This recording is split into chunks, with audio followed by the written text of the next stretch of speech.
Sa ngalan ng Ama at ng Anak at ng Espiritu Santo. Amen. Ang pagpapala ng ating Panginoong Hesukristo, ang pag-ibig ng Diyos Ama, at ang pakikipagkaisa ng Espiritu Santo naway sumainyong lahat. At sumaiyo rin. Mga kapatid, aminin natin ang ating mga kasalanan upang tayo'y maging marapat gumanap sa banal na pagdiriwang. Inaamin ko sa makapangyarihang Diyos at sa inyo mga kapatid na luwa akong nagkasala sa isip, sa salita at sa gawa at sa aking pagkukulang.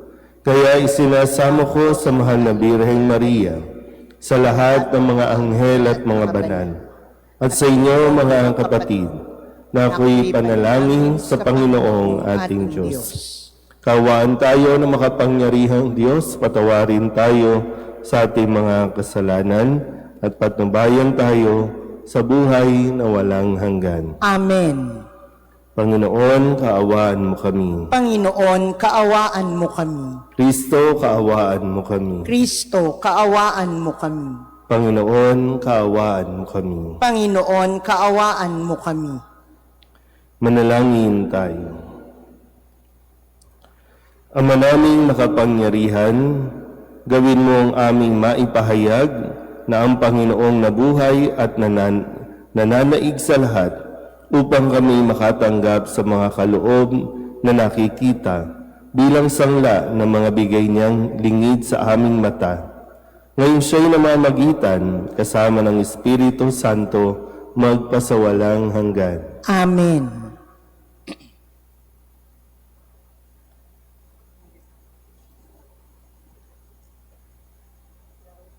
Pagbasa mula sa mga gawa ng mga apostol. Nagkaisa ang damdamit isipan ng lahat ng sumasampalataya at di itinuring ninuman na sarili niya ang kanyang mga ari-arian, kundi para sa lahat. Ang mga apostol ay patuloy na gumagawa ng kababalaghan at nagpapatotoo sa muling pagkabuhay ng Panginoong Hesus. At ibinuhos ng Diyos ang kanyang pagpapala sa kanilang lahat. Walang nagdarahop sa kanila, sapagkat ipinagbibili nila ang kanilang lupa o bahay. At ang pinagbilhan ay ibinibigay sa mga apostol. Ipinamamahagi naman ito ayon sa pangangailangan ng bawat isa. Gayon ang ginawa ni Jose, isang Levitang taga-Chipre.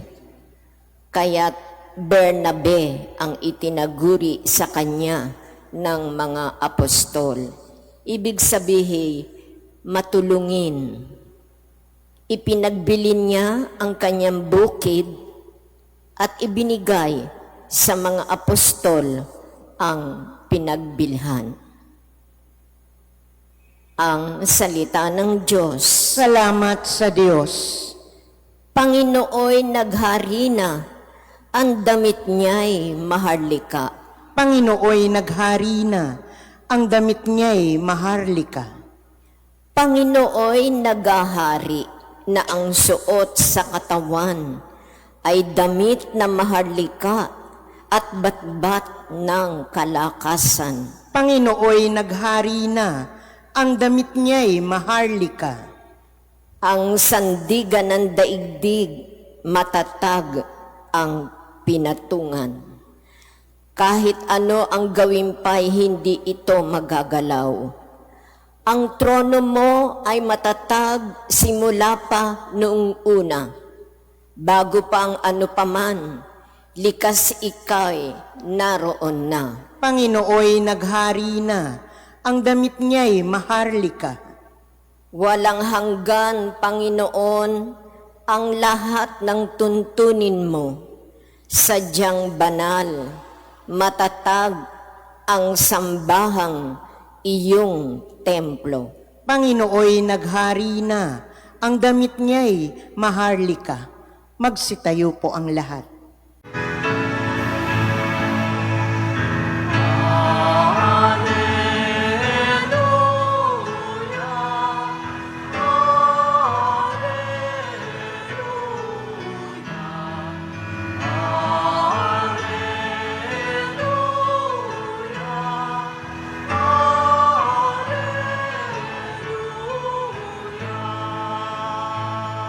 Sumainyo ang Panginoon. At sumaiyo rin, Ang mabuting balita ng Panginoon ayon kay San Juan. papuri sa iyo, Panginoon. Noong panahong iyon, sinabi ni Jesus kay Nicodemo, "Huwag kayong magtaka sa sinabi ko sa inyo. Lahat ay kailangang ipanganak na muli. Umiihip ang hangin kung saan ibig at naririnig ninyo ang ugong nito. Ngunit hindi ninyo alam kung saan nanggagaling at kung saan naparoroon. Gayon din ang bawat ipinanganak sa Espiritu." "Paano pong mangyayari ito?" tanong ni Nicodemo. Sumagot si Jesus, "Guro pa naman kayo sa Israel, ay hindi ninyo nauunawaan ang mga bagay na ito?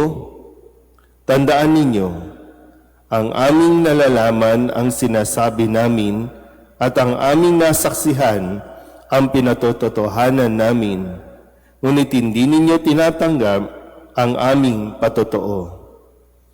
Kung hindi ninyo pinaniniwalaan ang sinasabi ko tungkol sa mga bagay sa sanlibutan ito, paano ninyo paniniwalaan kung ang sabihin ko'y tungkol sa mga bagay sa langit? Walang umakyat sa langit, kundi ang bumaba mula sa langit, ang Anak ng Tao. At kung paanong itinaas ni Moises ang ahas doon sa ilang, gayon din naman, kailangang itaas ang Anak ng Tao upang ang sinumang sumampalataya sa Kanya ay magkaroon ng buhay na walang hanggan." Ang mabuting balita ng Panginoon. Pinupuri ka namin, Panginoong Hesukristo.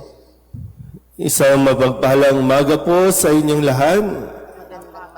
Ngayon po ay Martes sa ikalawang linggo ng Pasko ng Pagkabuhay. At muli sa pagpapatuloy ng ating Ebanghelyo, ito yung kwento o tagpo kung saan isang Pariseo, si Nicodemo, ay nakikipag-usap kay Jesus upang malinawan ang kanya pong mga bagay na nasa isip, dahil nung panahong iyon, talagang marami din ang parang naguguluhan ang kanilang isipan kung tatanggapin o kikilalanin o hindi si Jesus. Dahil sa mga nabasa nila, lahat naman ng patungkol sa propesiya ay nakikita kay Jesus, pero sadyang nahihirapan silang tanggapin ito dahil sila po ay punong-puno ng kaalaman na hindi naman lubusang nauunawaan. Kaya nga sabi ni Jesus, "Guro pa naman kayo ng Israel, pero hindi ninyo nauunawaan ang mga bagay na ito."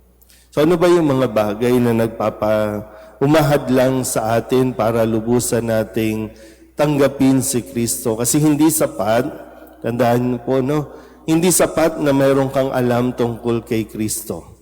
Hindi sapat yung mayroon kang natutunan tungkol sa ating Panginoon, kundi ang isang bahagi ay kailangan natin matutong buksan ang ating mga sarili para siya makapasok sa atin. Papasukin natin si Kristo sa kabila ng mga pagdududa, sa kabila ng mga hindi natin naunawaan, at yun ang tinatawag nating pananampalataya. Kung meron kang alam, matalino ka, pero wala kang pananampalataya, hindi mo maunawaan ang mga bagay na sinasabi sa atin ng Diyos. Tatandaan na lang tayo ng tatanda, pero yung tanong nga ay, lumalalim ba ang ating pananampalataya o patuloy nating kini-question? Maganda po yung ginagawa ni Nicodemo, no? Kadalasan ng mga Pariseo ay kini-question ang mga ginagawa ni Jesus. Pero itong si Nicodemo, nagtungo kay Jesus hindi para questionin ang kanyang pagkatao o ang kanyang pagkakakilanlan, kundi para matuto at magtanong kay Kristo. Kaya rin kasi yung kikwestiyonin mo sa naghahanap ka ng kasagutan sa mga bagay na gumugulo sa ating pong mga isipan, lalo tigil pagdating sa ating pananampalataya. Kaya nawa, patuloy din nawa tayong lumapit kay Jesus, magtanong, para nang sa ganon ay malaman natin ang mga kasagutan ukol sa atin pong nararamdaman, nararanasan.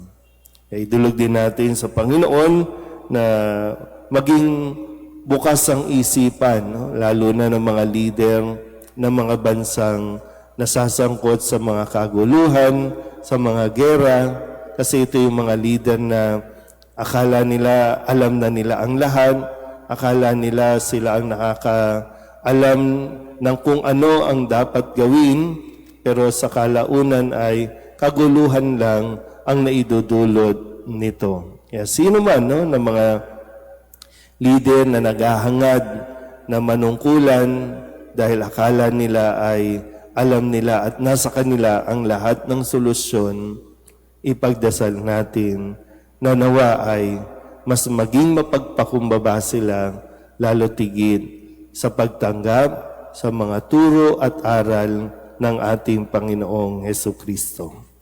Amen.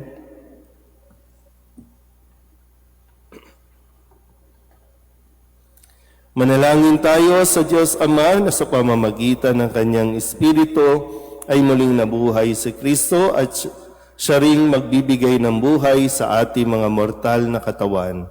Ang ating pong itutugon, Panginoon, dinggin mo ang aming panalangin. Panginoon, dinggin mo ang aming panalangin.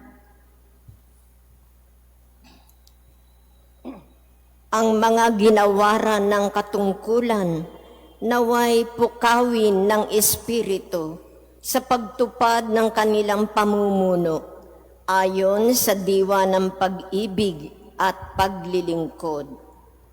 Manalangin tayo sa Panginoon. Panginoon, dinggin mo ang aming panalangin. Atin nawang patuloy na panibaguhin sa Espiritu ang ating mga sarili at lumago tungo sa kaganapan ng pag-ibig ni Kristo. Manalangin tayo sa Panginoon. Panginoon, dinggin mo ang aming panalangin. Sa lahat ng nakikiisa sa pagdiriwang na Eucharistikong ito, naway matulungan natin ang isa't isa ng may pag-ibig na nagpapahayag sa Santatlo. Manalangin tayo sa Panginoon. Panginoon, dinggin mo ang aming panalangin. Ang mga may sakit naway maipagamot at mabigyan ng lunas sa pamamagitan ng kabutihang loob ng kanilang pamilya at mga kaibigan. Manalangin tayo sa Panginoon. Panginoon, dinggin mo ang aming panalangin. Upang mamayani ang kapayapaan sa gitnang silangan at sa buong mundo, at ipagadya nawa ang sangkatauhan sa karahasan, kasakiman, at pang-aabuso ng kapangyarihan na nagdudulot ng paghihirap at kamatayan sa marami. Manalangin tayo sa Panginoon. Panginoon, dinggin mo ang aming panalangin. Upang ang lahat ng mga nagdurusa dahil sa kalupitan ng digmaan ay daglian ng makaranas ng kapayapaan at mabuhay ng may kapanatagan at kalayaan. Manalangin tayo sa Panginoon. Panginoon, dinggin mo ang aming panalangin. Ang mga namayapa naway magdiwang sa maluwalhating muling pagkabuhay ni Kristo. Manalangin tayo sa Panginoon. Panginoon, dinggin mo ang aming panalangin. Idulog din natin sa Panginoon ang ating mga personal na kahilingan, mga panalangin para sa ating mga pamilya, kasama din ang mga kahilingan ng mga nanonood sa online. Lahat ng mga misang pasasalamat, special na intensyon, agarang paggaling ng mga may sakit, at ang lahat ng mga kaluluwa na iniling na ipagdasal sa misang ito.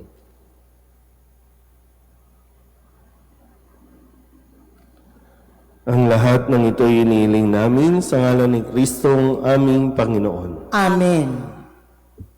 Handog namin sa iyo, Ama, ang tinapay at alak na ito. Handog ng bayang umaasa, sumasampat nagmamahal sa'yo.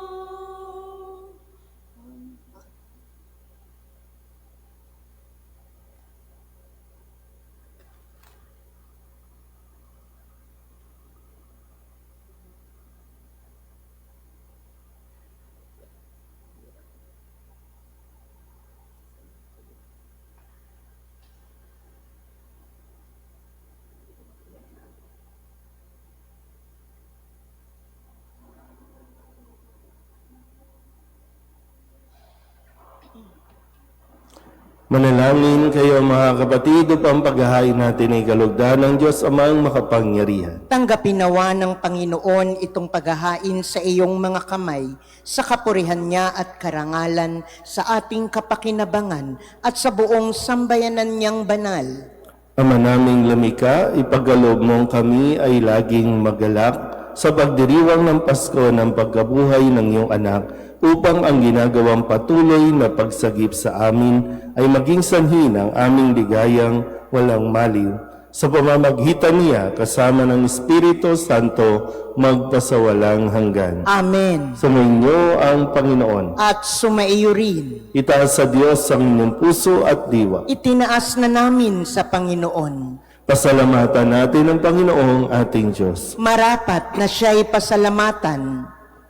Ama naming makapangyarihan, tunay ngang marapat na ikaw ay aming pasalamatan, ngayong ipinagdiriwang ang paghahain ng Mesiyas, ang maamong tupa na tumubos sa aming lahat.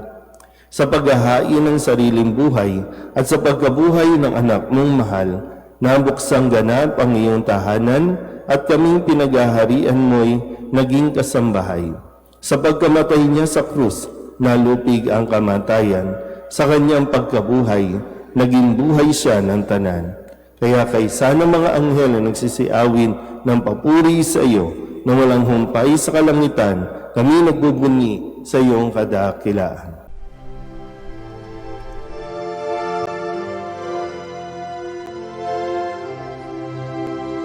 Santo, Santo, Santo, Panginoong Diyos makapangyarihan, napupuno ang langit at lupa ng kalwalhatian mo. Hosana sa kaitaasan, pinagpalang na paririto sa ngalan ng Panginoon. Hosana sa kaitaasan.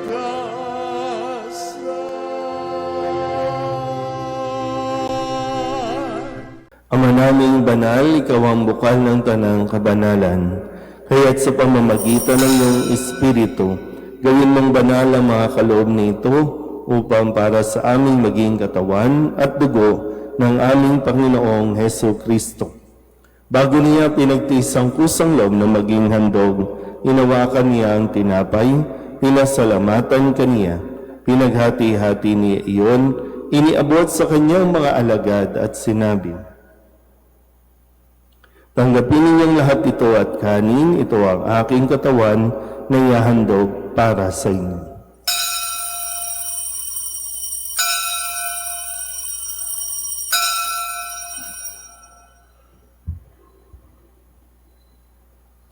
Ngayon din naman nang matapos ang hapunan, inawakan niya ang kalis, muli kaniyang pinasalamatan, iniabot niya ang kalis sa kanyang mga alagad at sinabi, "Tanggapin ninyong lahat ito at inumin. Ito ang kalis ng aking dugo, ng bago at walang gantipan. Ang aking dugo na ibubuhos para sa inyo at para sa lahat, sa pagpapatawad ng mga kasalanan. Gawin ninyo ito sa pag-alaala sa akin."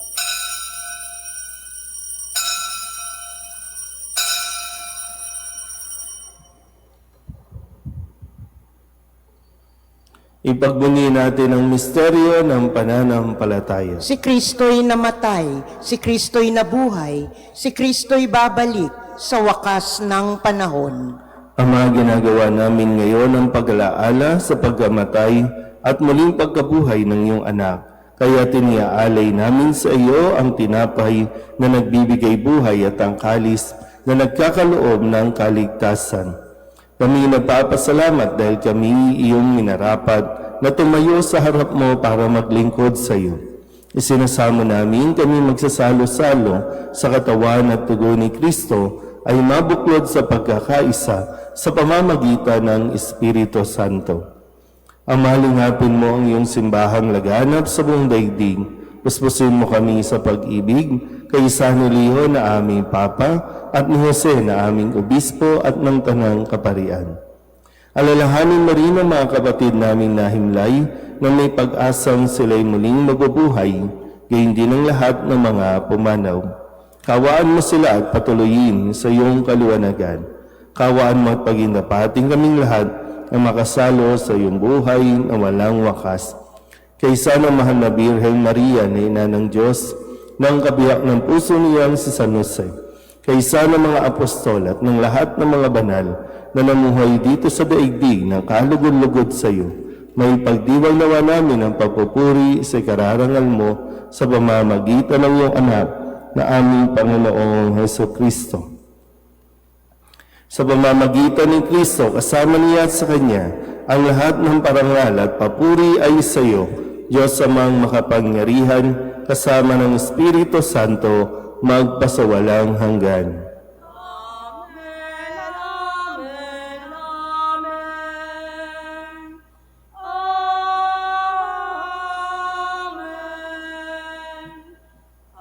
Amen, amen, amen. Amen. Amen, amen, amen.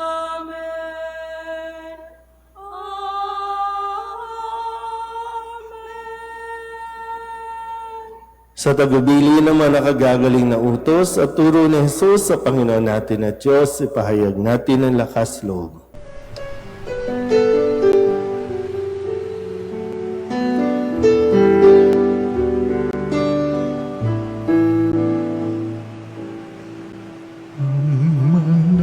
namin sumasalang ka, sambahin ang ngalan mo, mapasamin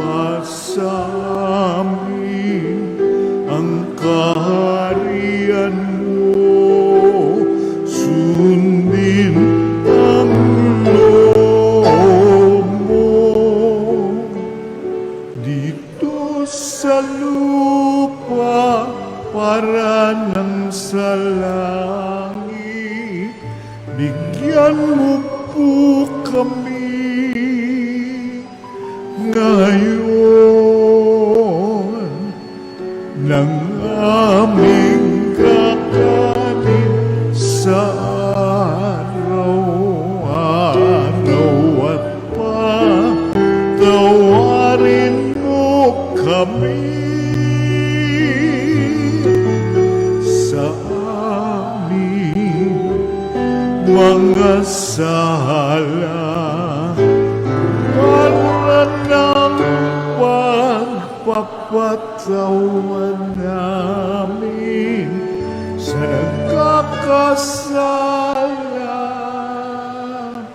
sa amin at huwag mo kaming ibang dulot sa tukso at yadya mo kami sa lahat ng masama. Hinihiling namin kami iadya sa lahat ng masama, pagkalooban ng kapayapaan araw-araw, iligtas sa kasalanan at ilayo sa lahat ng kapahamakan, samantalang aming pinananabikan ang dakilang araw ng pagpapahayag ng tagapagligtas naming si Hesu Kristo. Sapagkat iyo ang kaharian at ang kapangyarihan at ang kapurihan, magpakailanman. Amen. Panginoong Hesu Kristo, sinabi mo sa iyong mga apostol, kapayapaan ang iniiwan ko sa inyo, ang aking kapayapaan ang binibigay ko sa inyo. Tunghayan mo ang aming pananampalataya at huwag ang aming mga pagkakasala.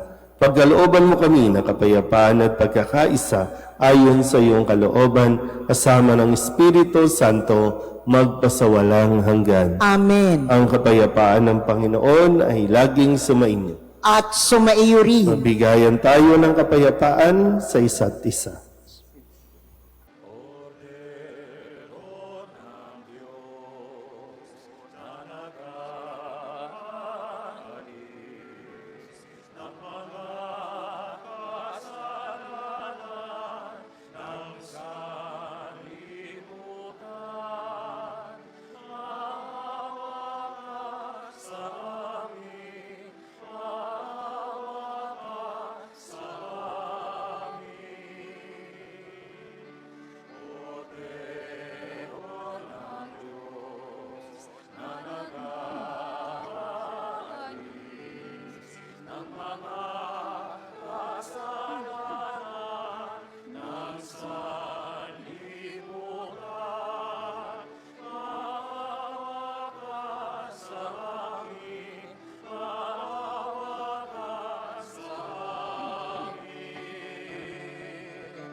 Ito ang kordero ng Diyos. Ito ang nag-aalis ng mga kasalanan ng sanlibutan.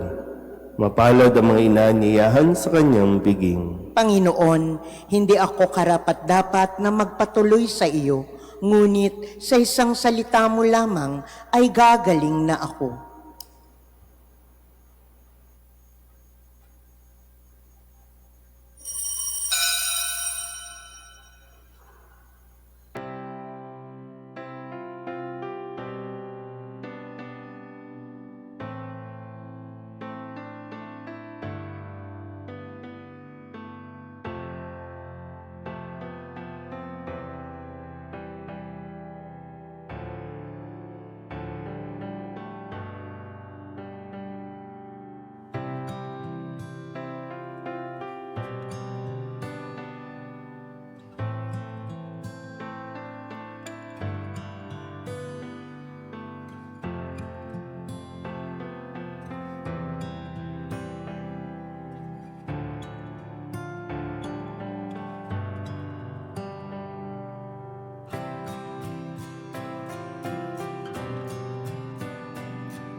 Manalangin tayo.